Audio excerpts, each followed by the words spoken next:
अस्सलाम वालेकुम, इकबाल एडवोकेट है न्यू लीगल टॉपिक के साथ। आज का जो हमारा लीगल टॉपिक है वो है what happened if you do not respond court divorce notice.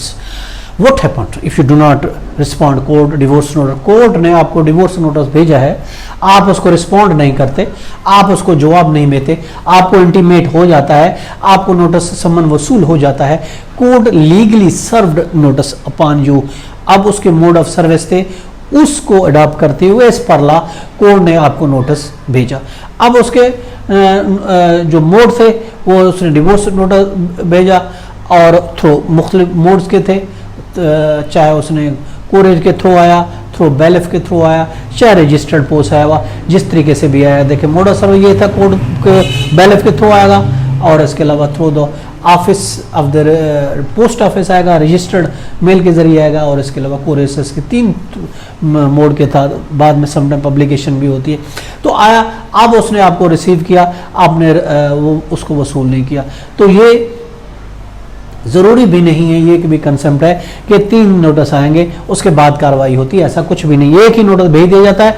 अगर ये आ जाता है, कोर्ट सर्टिफाई हो जाती है कि जानबूझ के ये अवॉइड कर रहा है, उसने रिफ्यूज़ कर दिया, रिपोर्ट आती है कि लिखा हुआ है कि refuse to receive the notice, उसके वसूल करने से इनकार कर दिया कि हाँ मेरा नाम है बट मैं इसको रिसीव नहीं करता, तो फिर ज़रूरत नहीं है कोर्ट को दूसरा भी नोटिस भेजने के लिए। उसकी पब्लिकेशन भी कर सकती है, पेस्टिंग भी कर सकती है, या उस पर ही नोटिस उसको ही सर्विस कंसिडर करके, सर्विस हेल्ड गुड करके उसको जवाब पे केस लिया जा सकता है। उस पर एक तरफा कार्रवाई भी हो सकती है। अब जरूरी नहीं है कि 3 नोटिस। हाँ, ये उस सूरत में होता है कि अगर एक रजिस्टर्ड पोस्ट जाता है, एक नोटिस जाता है तो उसको नहीं मिलता, बना नहीं मिलता, एड्रेस गलत होता है, तो ऑफकोर्स फिर कोर्ट रिपीट करती है।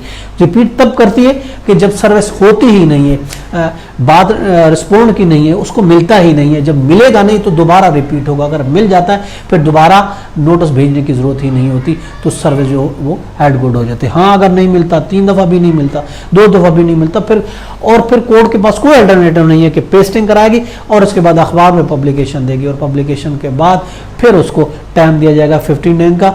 फैमिली केस की अगर बात हो रही है, अगर सिविल केस की है तो उसके लिए 30 दिन होते हैं जवाब दाखिल करने के लिए। और उसके बाद हमारी बात अगर इस केस में हो रही है, वो हम स्पेसिफिक बात करें नोटिस की, डिवोर्स नोटिस की, खुला का भी हो सकता है, डिवोर्स का भी हो सकता है। देखिए डिवोर्स भी वाइफ कोर्ट से ले सकती है और खुला भी ले सकती है। दोनों सूरतों में फैमिली कोर्ट में केस फाइल करेगी। इसमें जवाब दाखिल करने के लिए कोर्ट जो टाइम देती है, जो इसकी चूंकि समरी प्रोसीडिंग है, इसलिए उसका टाइम जो है वो 2 वीक का दिया गया। 2 वीक से उसको रिस्पॉन्ड करना होता है। 2 वीक में जवाब देना होता है जब सर्विस हेल्ड गुड हो जाती है। और अगर वो 2 वीक में जवाब देने से कसर रहता है तो फिर कोर्ट के पास ऑप्शन है कि उसको डिबार्ड करके एक्स पार्टी प्रोसीडिंग की तरफ ले जाए और एक तरफा फैसला कर दे। तो चूंकि उसके पास कोई रिबटल नहीं आता, कोई ऑप्शन नहीं है कि नोटिस सर्व भी हो गया, उसको मिल भी गया, मगर वो रिस्पॉन्ड नहीं करा। अब ये तो नहीं कोर्ट 1 साल 2 साल वेट करती रहेगी, नहीं करेगी। एक तरीक़ाकार है, एक लॉ रिक्वायरमेंट है। कोर्ट ने वो लॉ रिक्वायरमेंट पूरी की। आखिरी थी पब्लिकेशन मीन्स के नोटिस सर्व हो गया है। अब वो आता है या नहीं आता वो उसकी हेडिंग है और उसके बाद कोर्ट अपना रास्ता खुद वो करते हुए उस केस को अंजाम तक पहुंचाएगी, एक्स पार्टी ऑर्डर कर देगी। ये तो आज का टॉपिक, इसके साथ इजाजत। हैव अ नाइस डे, अल्लाह हाफिज़।